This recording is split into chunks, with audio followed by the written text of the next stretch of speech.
บอลสำคัญที่บอลให้ไปสินาอยากไปบอลใส่ว่านึกว่ามินสิเป็นมองเขาป้ามองยังไงเขาชี้ดิมองบรรจนไพ่เหรอมาเลยมันจะมีสนามจะแล้วไปทางซื้อขี่แทนมอไซค์ว้ายเดี๋ยวที่เขาก็ด่าเมียพ่อผมเลยดิขี่เดี๋ยวที่นี่ให้ขี่รถข้าอยู่แต่ละทีเอาม้าอีกบอลหนึ่งที่ว่าคนมักม้ากันหลายๆบอลนี้แหล่งท่องเที่ยวธรรมชาติมายาไปแล้วเพิ่งตู้ก็ได้ย่างเขามานำกัน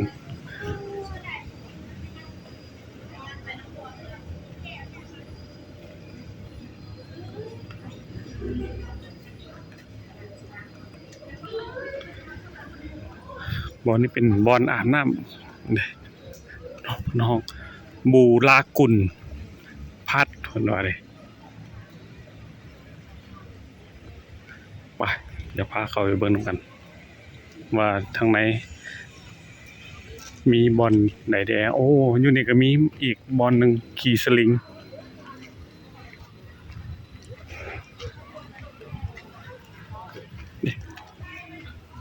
บูรากุลบอลนี้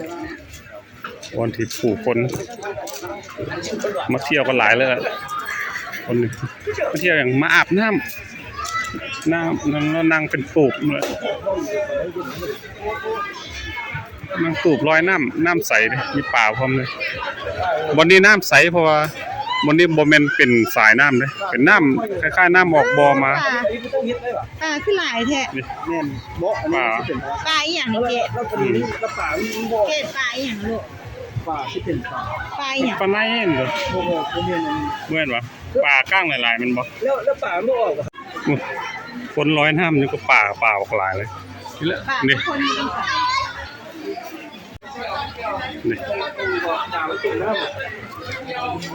มันคนตามเพศเขามักโดดน้ำกันดีขึ้นหอคอยนั้นแล้วก็โดดน้ำเลยมัน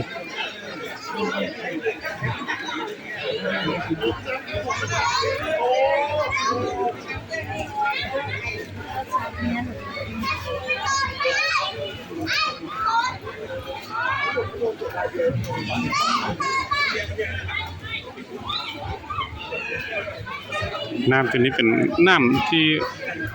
ซึมออกบ่อมาบ่แม่นเป็นสายน้ำคืออีกจุดหนึ่งตัวนั้นเป็นสายน้ำสองน้ำจากคุณ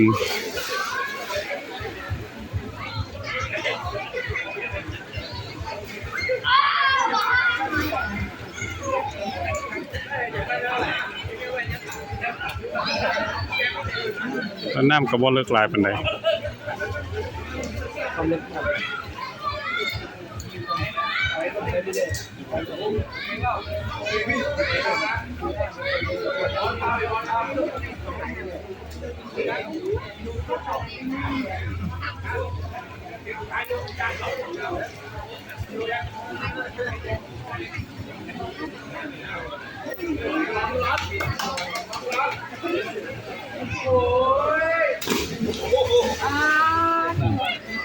มีจุดนี้ที่ว่าผู้คนจะนิยมกันมาหลายมันโดดน้ำเลย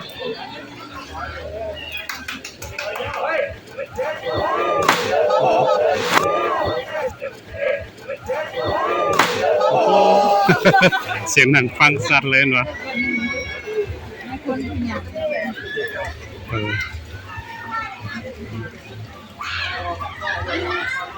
เอาผู้หญิงบอกกล้าโดดไม่อ้อม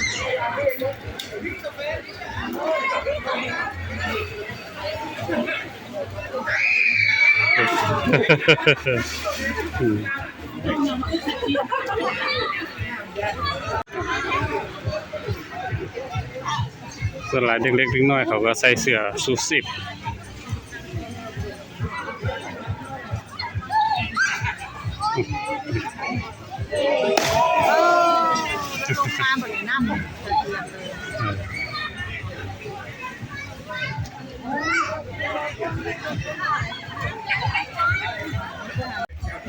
ไป